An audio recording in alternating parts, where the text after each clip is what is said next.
Caddisflies or sedges provide some of the greatest dry fly fishing you'll find in still waters. It's those big caddis that the pupa swims up to the surface of the lake, the adult crawls out of the shuck, scampers across the surface of the water, and you get these explosive strikes from really aggressively feeding fish. So we can get some great dry fly fishing with adult caddis patterns using things like Goddard sedges, Mikulek sedges, Tom Thumbs, patterns like that.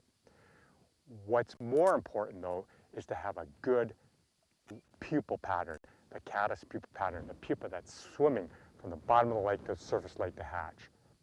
That's why we tied the Stillwater caddis.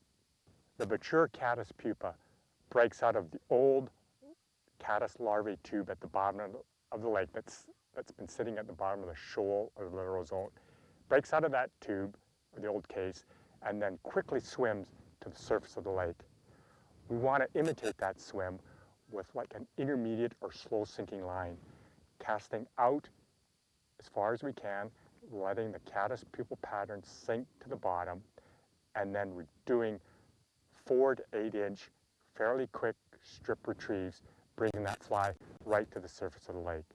We can also use a full floating line, a long leader, and a caddis pupa pattern and imitate that same retrieve up through the water column. So I'm just going to make a cast out here, and I'm going to demonstrate the retrieve.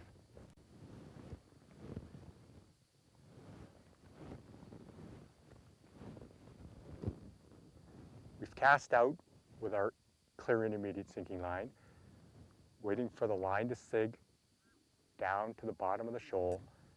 Once we get down there, we're going to be doing these nice, steady 4 to 8 inch strips.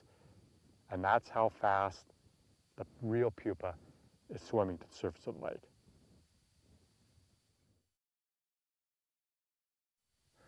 I'd like to review some of the more common mistakes that I've seen being made by the beginner stillwater fly fisher.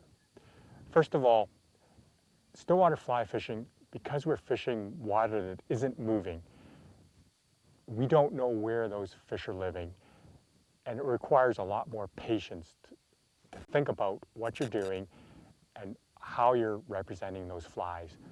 The fish have a lot of time to see those flies. It's not as if they're zipping by in the current.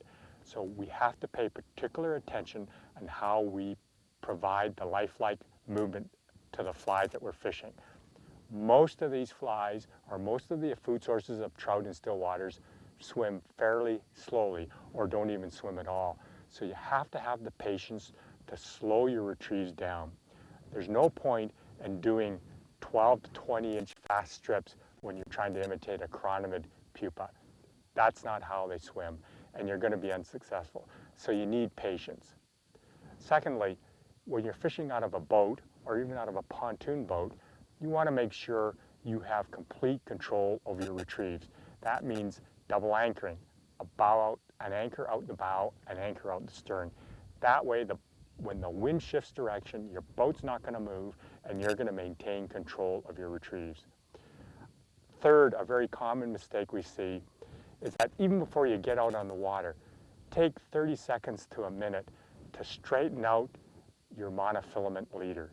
Get the coil, get the memory out of the butt section of your leader so that when you lay a cast down, you've got a straight line connection between your fly rod, your fly line, your leader, and your fly. It's very frustrating to be fishing with a slinky or a number of coils in your leader because you're going to get a strike and not even detect it. And fourth, when we're actually doing the fishing situations on the lake, it's much more efficient to be holding your rod tip down on the water. Your rod tip should be within 6 inches or right in the surface film of the lake, not held up on a 45-degree angle. If you do that, you're going to have a belly in your line and you're going to miss a strike. Again, we want to have a straight line connection as possible between your fly rod, your fly line, your leader, and your fly. So keep the tip of your rod right on the water. If you just thought about those 4 tips there, it would immensely improve your success rate on any waters you plan to fish.